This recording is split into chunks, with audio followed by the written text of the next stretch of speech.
Section 2.3 talks about properties of determinants and Cramer's rule. So a few more properties.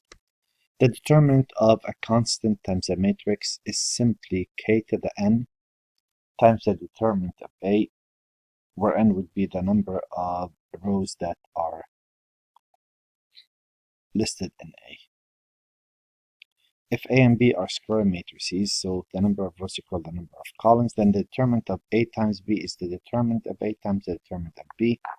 If you want to take the determinant of the inverse of A, that's 1 over the determinant of A. So they want us to start by showing that this is a 2 by 2, If I find the determinant of Ka, well, let's see. Ka is simply -8, -8, -20, and an 8. And if I find the determinant of that, that's simply -64 minus 20 times 160, 20 times 8, okay, so that's -224. And if I decided to say, you know what, instead of doing that, since you multiplied this by -4 and this by -4, I'm going to find -4, and this is 2 by 2 squared times the determinant of A,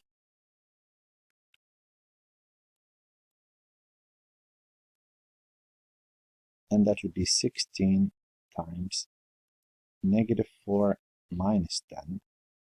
That will be 16 times -14, and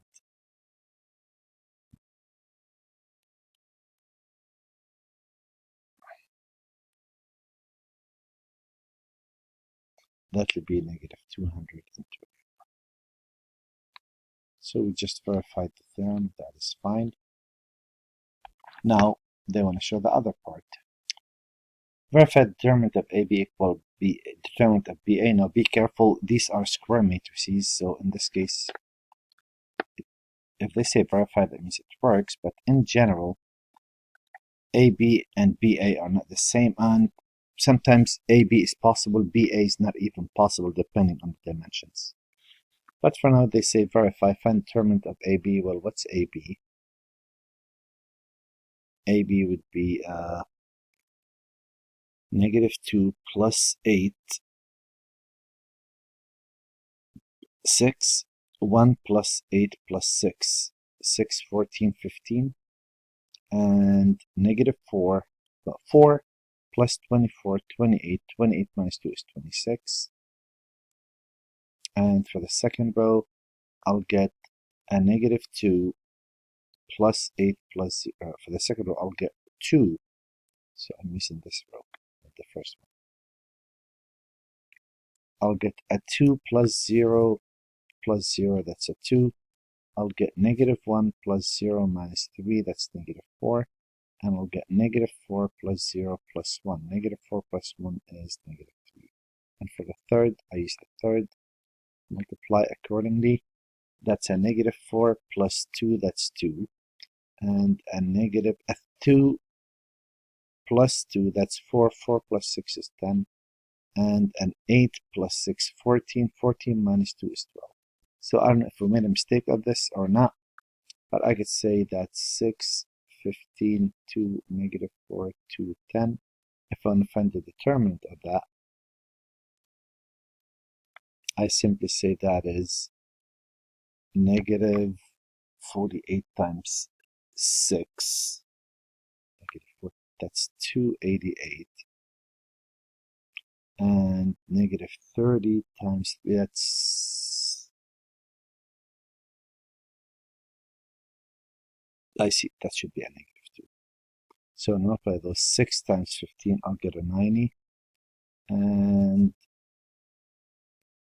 20 times 20, 2 times 26, 52, 520.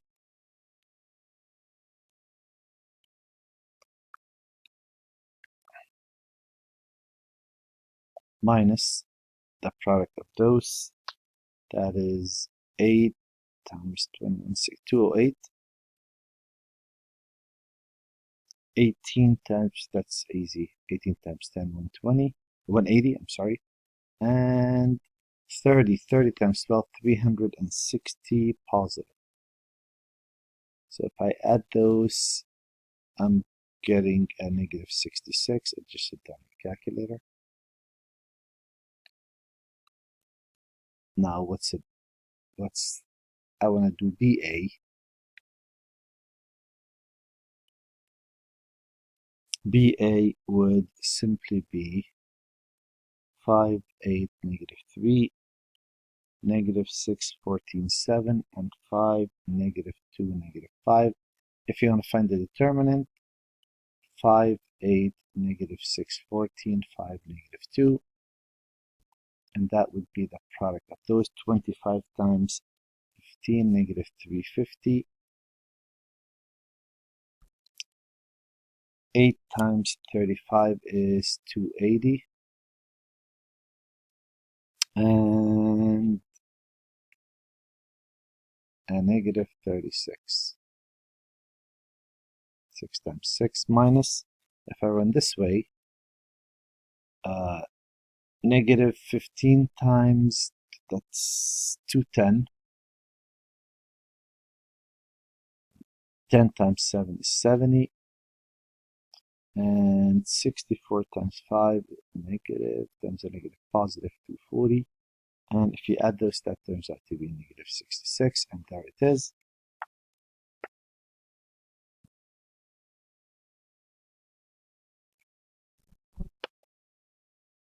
Find the determinant of A plus B, determinant of A, determinant of B. Alright. Now, if I work this out,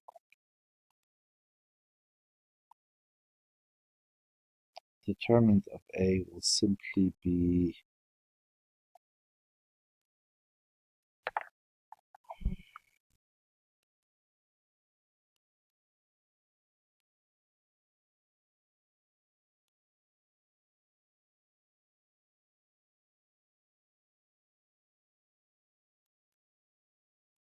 zero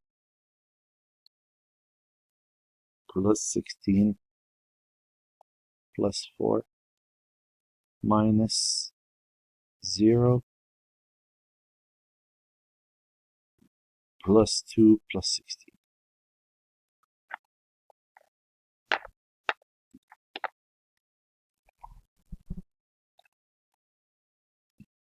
And if you add those up, you get a 2.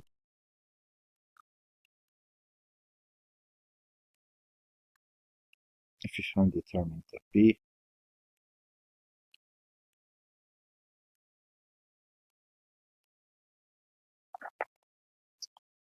B is 2, negative 1, negative 4, 1, 1, 3, 0, 3, negative 1. And if I run those diagonally again, that's negative 2 plus 0 minus 12 minus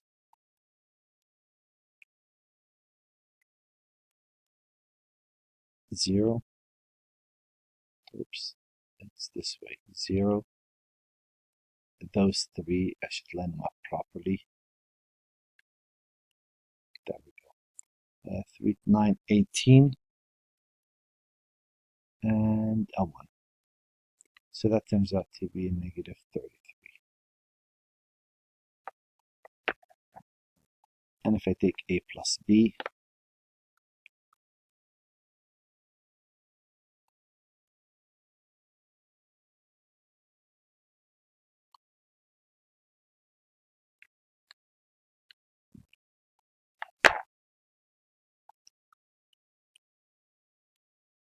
so simply negative 1, that's 1, 8 minus, that's 7, negative 2, 2, 1, 2, and negative 2, 5, and a 1. And if I find the determinant of that,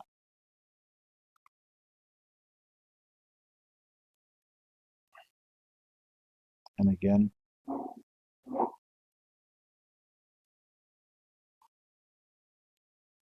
1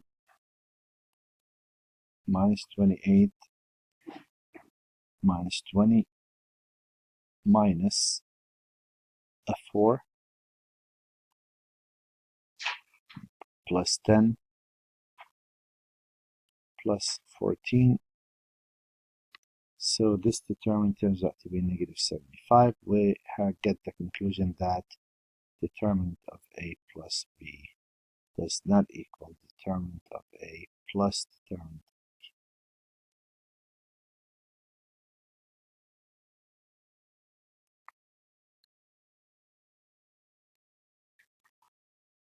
Alright, use determinants to decide whether the given matrix is invertible. Okay, if the determinant does not equal 0, this is invertible. So if I take again, of course you could pick a row or column if you wish. I'll say determinant of A equal negative 24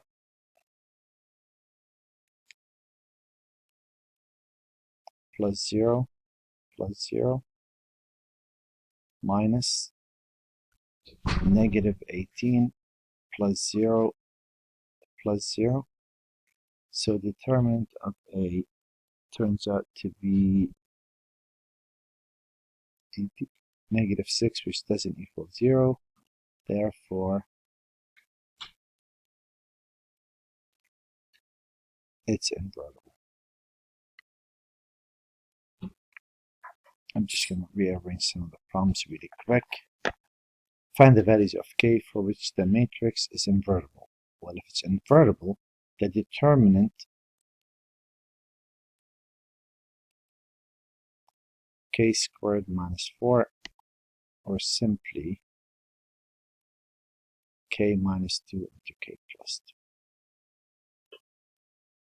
So, find the value of k for which the matrix is invertible. We don't want that to equal 0, so we want k not to equal a negative 2 or a 2. As long as k doesn't equal 2 or negative 2, the determinant does not equal 0, and therefore an inverse exists. Let's talk about Cramer's rule really quick. Cramer's rule states pretty much if you have x plus y equal c1 and z plus k equals c2. So let's say you have a matrix ax equal b. There's a times x1, x2 equal b. There's vector b. Is a system of n linear equations with n unknowns such that determinant of a doesn't equal 0. Assuming that's the case, then the system has a solution where x1 is the determinant of a, 1 divided by determinant of a. So if I write this as 1, I should have called it x1, y1. That would have been much easier. Yeah. Call this x1.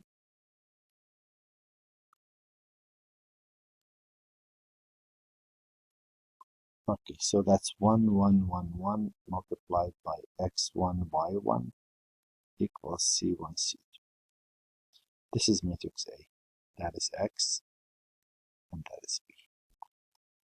Well, they say if you find x1, that happens to be the determinant of a sub 1, where a sub j is the matrix obtained by replacing the entry of the ith component by the entries in the matrix. Well, let's see. If that's the case, then this will be determinant of a1. You replace the column of x1 with the constants. You would say c1, c2, and let's say y1.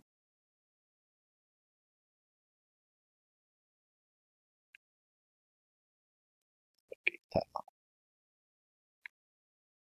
y1, y2.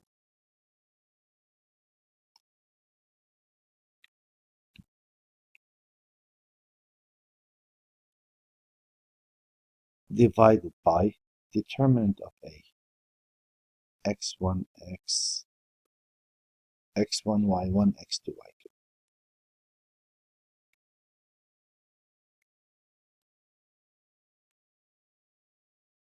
And that's how you figure out. Of course, for the y, you replace the column of y by the constants.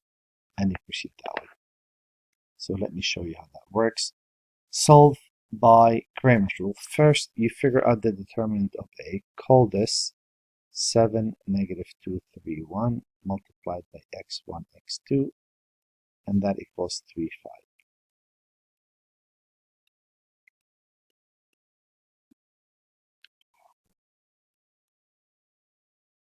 Okay, well, this is what they say. First, find A. A is simply the determinant of 7, negative 2, 3, 1. Well, that's simple in this case.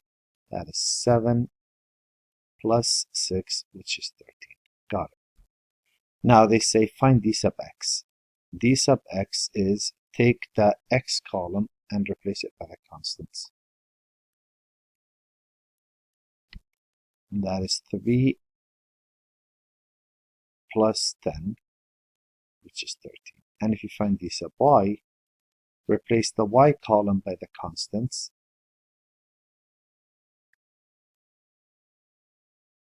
That's 35 minus 9.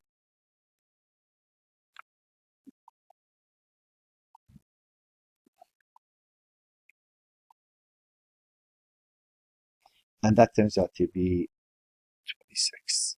And now, according to Cramer's rule, if you want to find x, that's d sub x divided by d. That is 26 divided by 13, which is 2. And if you want to find y, that's d sub y divided by d. D sub y is 26 divided by 13. That's it. Oh, did I mess up here? D sub x. D sub x happened to be 13 divided by 13, which is 1. So out of this, your conclusion, the solution to the system of equations is 1, 2. There's a theorem. It says if A is a square matrix, the following statements are equivalent. So either they're all correct or they're all false. A is invertible. If Ax equals 0, it only has the trivial solution, which means x equals 0. The reduced raw echelon form of A will give you the identity matrix. A can be expressed as the product of elementary matrices. If Ax equal B is consistent, then the Ax equal B is consistent for every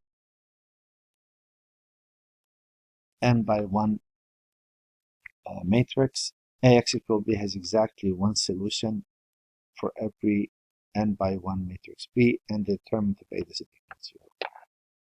So these are theorems I'm going to use later on. Just going to come back and dig them out. And that's pretty much it for this section.